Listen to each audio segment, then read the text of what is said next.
think the last number of years have really increased the importance for us as leaders to be data informed, to be humble, to be able to be agile with our decision making, to be good listeners is really one of the first steps towards humility.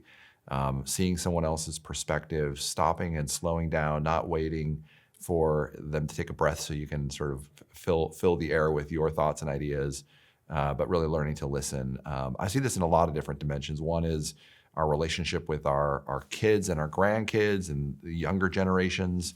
They have a lot of assumptions. Some of them are not always right, and sometimes they come at it with the negative stereotype is entitlement. But if we can just slow down and have people explain their experience, this also applies in places of ethnic diversity or socioeconomic differences or language or cultural differences.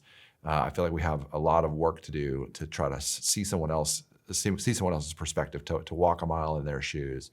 And those are phrases that are much more easily said than done. But I think being a data-informed leader means we really try to put ourselves into the perspective of people who we're trying to serve. And some of the new research we're learning is just how much trauma and people's life experiences all add up to the kind of the sort of their current moment and where they are today. And more we're hearing from the people we research who say, if you only knew this part of my life, if you could only understand the reasons why I'm isolated or alone, or why I'm dealing with an addiction, or why I'm struggling with my mental health. And I think we should be really clear that even pulling the threads, like sometimes we're, as leaders, we got it all together. We like to present that we do, and we try to help people even in kind of detangling some of their backstory.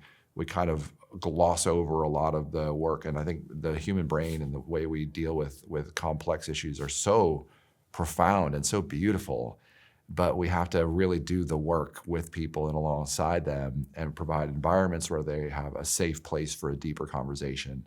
And that's, again, much more easily said than done. And yet I think this moment demands that we are emotionally connected to the people that we're serving in ways that are going to really cost us something. It's not easy to do this ministry. It's not easy to try to change a life, to transform someone in the way of Jesus. But you cannot mass produce disciples. You can't simply just run people through the mill and they come out looking like better people. So you've got to find a way of helping people do that deep work so that they can build these dig deep wells into the very presence of God, into the heart of Scripture, so that they can be new and transformed. As Romans 12:2 says, be not conformed to this world, but be transformed by the renewing of your mind. And some of that renewal of the mind is looking back at who we are, what has happened to us, what has formed us, family of origin, trauma, opportunities, giftings, and then looking forward to what it is God's calling us to do. And I think churches can be those places where we really truly discover the best version of ourselves, to restory ourselves, to better understand our backstory so that we can live a better story in the future.